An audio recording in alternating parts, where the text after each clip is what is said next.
हेडियर this is Asif here. Friends, जैसे कि कुछ दिन पहले सीबीएसई ने एक नया पैटर्न रिलीज किया है कि आपके टर्म 1 से ये सिलेबस में से कुछ डिरेक्शन किया गया है और टर्म 2 के भी सिलेबस से कुछ डिडक्शन किया गया है। तो टर्म 1 में कौन सा चैप्टर से कौन चीज़ डिलीट किया गया है आप लोग पढ़े होंगे, समझ में आया होगा तो भी अच्छी बात है। नहीं समझ में आया होगा जिनको ये वीडियो उनके लिए है, और जिनको समझ में आ गया वो भी एक बार देख लेंगे ताकि उनका सारा के सारा कन्फ्यूजन क्लियर हो जाएगा। तो फ्रेंड्स, इस वीडियो में हम लोग बात करेंगे कि सीबीएसई ने कौन सा चैप्टर से कौन सा पोर्शन को, कौन सा टॉपिक को हटाया है और कौन सा एग्जाम्पल आपको करना है या नहीं करना है एनसीईआरटी के बेसिस पे हम लोग देखेंगे। सो फ्रेंड्स, इस कैंपस पे आपका स्वागत है। देखिए हम लोग आगे की ओर बढ़ते हैं। फ्रेंड्स, हम लोग देखते हैं टर्म 1 में मैथ का सिलेबस यहाँ पे देख रहे हैं हम लोग। देखिए मैथ में चैप्टर 1 क्या है, रियल नंबर है। रियल नंबर में यूक्लिड डिवीजन लेम्मा को डिलीट कर दिया गया है। आपको रियल नंबर में यूक्लिड डिवीजन लेम्मा को नहीं पढ़ना है, एग्जाम्पल 2 और 3 को भी नहीं करना है जो यूक्लिड डिवीजन लेम्मा के पहले दिया गया है। एक्सरसाइज 1.1 के क्वेश्चन नंबर 2, 4, 5 आपको बिल्कुल नहीं करना है। आगे देखिए बात करते हैं आगे पोलिनोमियल का। तो पोलिनोमियल में कौन सा चैप्टर 2 है पोलिनोमियल, उसमें रिलेटेड किया गया है डिवीजन एल्गोरिथम फॉर पोलिनोमियल, यानी पोलिनोमियल का जो डिवीजन एल्गोरिथम है उसको हटा दिया गया है। पेज नंबर 33 से आगे आपको कुछ नहीं करना है। एक्सरसाइज 2.3 भी आपको नहीं करना है, यानी जो रेड में लिखा हुआ है उसको आपको नहीं करना है। आगे देखते हैं थर्ड में, ये टर्म 1 का बात कर रहा है, pair of linear equation in 2 variables. इसमें क्या रिलेटेड है, क्रॉस मल्टीप्लिकेशन मेथड, यानी क्रॉस मल्टीप्लिकेशन मेथड जो क्रॉस करके हम लोग गुना करके मल्टीप्लिकेशन मेथड यूज करते हैं वो चीज़ को हटा दिया गया है। और एक चीज़ और, अगर वैसा क्वेश्चन आता है तो उसका बहुत सारा मेथड होता है, एलिमिनेशन मेथड बहुत सारा मेथड होता है, तो आपको वो सारे मेथड को यूज करना है, लेकिन don't use this method in solving the question. अगर मान लीजिए आपका एग्जाम में क्रॉस मल्टीप्लिकेशन मेथड वाला क्वेश्चन आ जाए तो आपको क्रॉस मल्टीप्लिकेशन मेथड को छोड़कर 4-5 और तरीका होता है, जैसे एलिमिनेशन मेथड हो गया वगैरह वगैरह, वो सब से करना है। क्रॉस मल्टीप्लिकेशन मेथड से नहीं करना है, अदरवाइज आपको नंबर नहीं मिलेंगे। चैप्टर नंबर 7 भी टर्म 1 में है, कोऑर्डिनेट ज्योमेट्री। कोऑर्डिनेट ज्योमेट्री में एरिया ऑफ ट्रायंगल को आपको नहीं करना है। और पेज नंबर 167 जो एनसीईआरटी का है उससे के आगे कुछ नहीं पढ़ना है जब कोऑर्डिनेट ज्योमेट्री में। और एक्सरसाइज 7.3 को भी आपको नहीं करना है। हम थोड़ा जल्दी जल्दी बता रहे हैं, आप भी सबका स्क्रीनशॉट वगैरह लेते रहिएगा। चैप्टर 6 में है ट्रायंगल। ट्रायंगल में नो रिडक्शन, इसमें कुछ रिडक्शन नहीं किया गया है। ट्रायंगल से आपको पूरा के पूरा पढ़ना है। इसमें एक मैं टिप दे रहा हूँ कि do MCQ from RD and RS. RD and RS मतलब आरडी शर्मा बुक से और आरएस शर्मा बुक से इसका एमसीक्यू आपको कर लेना है। टर्म 1 में एमसीक्यू आएंगे। चैप्टर 8 ट्रिग्नोमेट्री है। ट्रिग्नोमेट्री में आपको कॉम्प्लीमेंट्री एंगल डिलीट कर दिया गया है और एग्जाम्पल में 9, 10, 11 को आपको नहीं करना है। एक्सरसाइज 8.3 को भी आपको नहीं करना है। लेकिन मैं इसमें आपको एक टिप दे रहा हूँ, वो टिप क्या है कि आप इस चैप्टर को अच्छी तरीक़ा से कर लीजिएगा। अगर आप क्लास 11th में साइंस स्ट्रीम लेना चाहते हैं या फिर आईआईटी इंजीनियरिंग का एंट्रेंस देना चाहते हैं, ये चैप्टर आपके बहुत इंपॉर्टेंट होगा। भले आपके एग्जाम में नहीं आएगा लेकिन आपको कर लेना बेहतर होगा। चैप्टर 12 में area related to circle. Area related to circle में एरिया ऑफ सेगमेंट कर लेना है। Don't do problem based on central angle more than 90 degree for reference example 3, यानी जो एग्जाम्पल नंबर 3 दिया है वैसा टाइप का क्वेश्चन आपको बिल्कुल नहीं करना है एरिया रिलेटेड सर्किल चैप्टर में।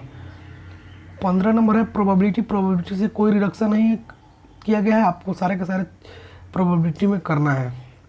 अब बात करते हैं दोस्तों हम लोग टर्म 2 का। टर्म 2 में चैप्टर नंबर 4 क्वाड्रेटिक इक्वेशन है। क्वाड्रेटिक इक्वेशन में कंप्लीटिंग द स्क्वायर मेथड, जो स्क्वायर मेथड होता है उसको हटा दिया गया है पूरी तरीके से। आपको उसका एक भी क्वेश्चन नहीं करना है।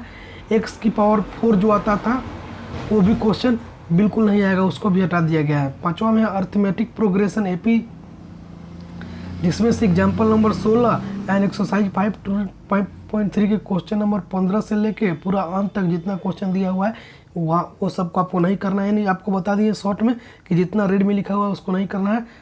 हम रुक भी रहे हैं कुछ सेकंड के लिए, आप स्क्रीनशॉट लेते रहिए। Chapter number 10 circle. सर्किल से कोई रिडक्शन नहीं किया गया है, सर्किल आपको पूरा के पूरा करना है।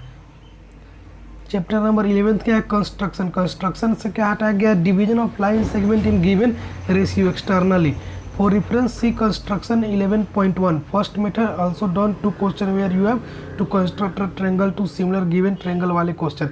यानी division of line segment in given ratio, ये वाला क्वेश्चन आपको नहीं करना है। अगर आप इसको जानना चाहते हैं कि एक ऐसा क्वेश्चन होता है तो 11.1 एग्जाम्पल को देखिए। 11.1 एग्जाम्पल देखिएगा, आपको समझ में आ जाएगा कि कैसा क्वेश्चन हमको करना है, कैसा क्वेश्चन नहीं करना है।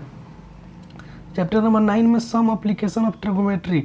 सम एप्लीकेशन ऑफ ट्रिग्नोमेट्री में नो रिडक्शन, कुछ रिडक्शन नहीं किया गया। आपको बता दें कि ट्रिग्नोमेट्री का कोई भी चैप्टर हो, अगर आप क्लास 11th में साइंस स्ट्रीम लेना चाहते हैं तो आप ऐसा गलती कभी मत कीजिएगा कि ट्रिग्नोमेट्री को अच्छा से ना पढ़े। ट्रिग्नोमेट्री इज द वेरी उसको क्या बोलते हैं, very important for further classes. आगे देखते हैं चैप्टर नंबर 13 जो सेकेंड टर्म है surface area and volume. Surface area and volume से फ्रस्ट्रम जो चैप्टर है उसको फ्रस्ट्रम जो टॉपिक है उसको हटा दिया गया है। एग्जाम्पल नंबर 12, 13, 14 को आपको बिल्कुल नहीं करना है। एक्सरसाइज 13.4 को भी बिल्कुल नहीं करना है। चैप्टर नंबर 14 में स्टैटिक्स है। स्टैटिक्स में आपको स्टेप डेविएशन मेथड यूज मत करना, यानी स्टेप डेविएशन मेथड जो होता है स्टैटिक्स में उसको यूज नहीं करना है। उसके बाद कम्युलेटिव फ्रीक्वेंसी ग्राफ और ओगिव ग्राफ को भी आपको नहीं करना, जिसे एग्जाम्पल नंबर 14.4 में दिया हुआ है, 14.4 में दिया हुआ उसको नहीं करना है। अब दोस्तों आपका मैथ का यहाँ पे कंप्लीट हुआ। अब हम लोग आगे बात करते हैं किसका, आगे हम लोग बात करते हैं साइंस का। साइंस में आपको कौन सा टॉपिक करना है, कौन सा टॉपिक नहीं करना है, तब तक के लिए आप बने रहिए मेरे साथ। दोस्तों अब हम लोग साइंस में आ गए हैं। साइंस में टर्म 1 में देखिए केमिकल रिएक्शन एंड इक्वेशन से कुछ हटाया नहीं गया है, आपको सब करना है। Chapter number 2 acid bases and salt से कुछ नहीं हटाया गया है टर्म 1 में, इसमें भी आपको नो रिडक्शन, आपको सब के सब करना है। मेटल एंड नॉन मेटल में आपको क्या रिलेटेड है, occurrence of metal, page number 49 जो है एनसीईआरटी का, उसको आपको नहीं करना है।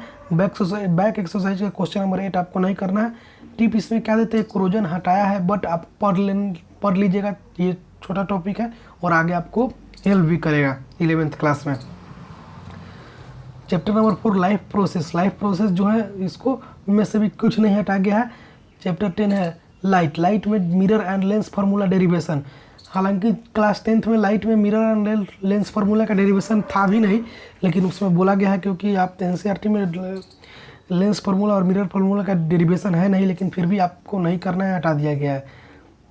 11th में human I and the colourful world में ह्यूमन आई को डिलीट कर दिया गया है, पूरे ह्यूमन आई को डिलीट कर दिया गया है, लेकिन मैं आपको एक टिप दे रहा हूँ, और क्लास 12 में आपको बायो से लेना है तो ह्यूमन आई को आप पढ़ लीजिएगा तो आपको ज़्यादा अच्छा होगा।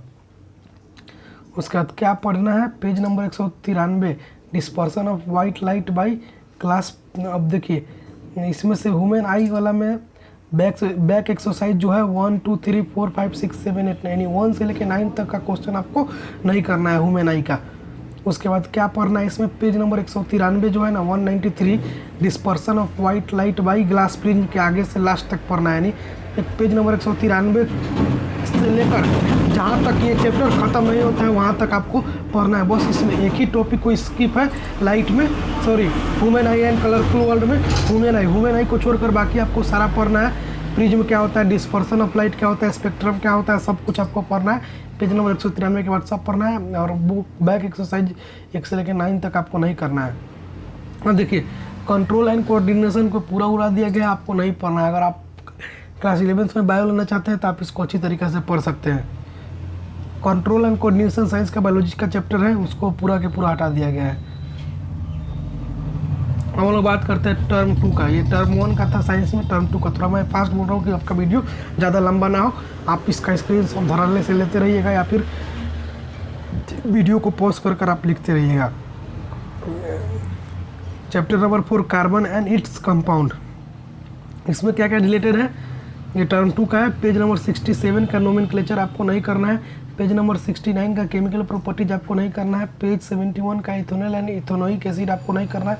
पेज 74 का सोप एंड डिटर्जेंट आपको नहीं करना है। बैक एक्सरसाइज का क्वेश्चन नंबर 2 3 4 7 8 10 ये सारे क्वेश्चन को आपको नहीं करना है। याद रखिएगा इतना चीज़ को नहीं करना है। लेकिन आपको एक टिप दे रहा हूँ, do full chapter if you are taking science stream in class 11th। अगर क्लास 11th में आप साइंस से लेना चाहते हैं, इंजीनियरिंग या मेडिकल करना चाहते हैं, तो आपको ये चैप्टर करना बहुत इंपॉर्टेंट हो जाता है।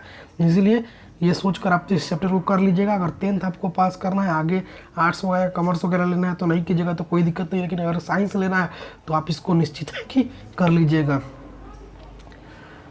Chapter number 5 periodic classification of element, इसमें कुछ हटाया नहीं कि आपको सब पढ़ना है। हाउ डू ऑर्गेनिज्म रिप्रोड्यूस, इसमें भी कुछ नहीं हटाया गया, सब आपको पढ़ना है। नो रिडक्शन मीन्स जो रेड से लिखा हुआ है उसमें रिडक्शन किया गया है, जो नहीं लिखा हुआ उसमें रिडक्शन नहीं किया गया। चैप्टर नंबर 9 में हेरिडिटी एंड इवोल्यूशन में इवोल्यूशन पार्ट को डिलीट कर दिया गया है। पेज 147 से आगे आपको कुछ नहीं पढ़ना है, आप इसका स्क्रीनशॉट लेते रहिएगा। क्लास 10th में इलेक्ट्रिसिटी में electric potential and potential difference हटा दिया गया है, लेकिन आपको बता दूं कि electric potential and potential difference एक छोटा सा टॉपिक है, हटा दिया गया है, लेकिन फिर भी आपको पढ़ लेना है। इसलिए पढ़ लेना है कि क्लास 11-12 में आप साइंस स्ट्रीम लेना चाहते हैं तो ये आपको बहुत हेल्प करेगा। और ये एक ऐसा चैप्टर है कि electric potential and potential difference नहीं पढ़िएगा तो आगे आपको बहुत खरा चीज़ समझ में नहीं आएगा, इसलिए आप इसको पढ़ लेना है, इसमें कुछ नहीं छोड़ना है। Magnetic effect of electric current, इसमें क्या क्या electric generator and domestic circuit को डिलीट कर दिया गया है। नहीं, पेज नंबर 236 से आगे आपको कुछ नहीं पढ़ना है। बैक एक्सरसाइज में क्वेश्चन नंबर 4, 5, 16, 17, 18 आपको नहीं करना है।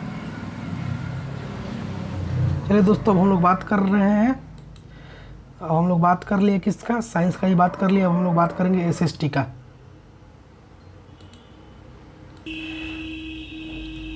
देखिए फ्रेंड्स, हम लोग आ गए एसएसटी में। टर्म 1 में आपको हिस्ट्री में chapter number 1 rise of nationalism in Europe, इसको पूरा करना है। जैसे कि आपको बताया थे कि जो रेड में लिखा रहेगा उसको नहीं करना है, लेकिन अभी इसमें भी बताएंगे कि इसमें क्या क्या नहीं करना है। First chapter number rise of nationalism in Europe आपको पढ़ना है। जियोग्राफी में चैप्टर 1 में रिसोर्सेज एंड डेवलपमेंट, इसको ही पढ़ना है। चैप्टर 3 वाटर रिसोर्सेज है, जिसमें आपको थ्योरी जो है इंटरनल असेसमेंट में पूछेगा, मैथ्स एग्जाम में पूछेगा, आपको इसको कर लेना है। एग्रीकल्चर चैप्टर नंबर 4 आपको कर लेना है। सिविक्स में चैप्टर 1 पावर शेयरिंग है, इसको भी करना है, क्योंकि आपको बताया था कि रेड वाला को नहीं करना है। अभी रेड वाला नीचे आएगा, जो नहीं करना है उसको मैं बताऊंगा, ये सब करना है। सिविक्स में चैप्टर नंबर 1 पावर शेयरिंग है, इसको आपको कर लेना है। चैप्टर नंबर 2 फेडरलिज्म है, इसको भी आपको कर लेना है। इकोनॉमिक्स में चैप्टर नंबर 1 डेवलपमेंट है, इसको भी कर लेना है। Chapter 2 sector of Indian economic, इसको भी कर लेना है।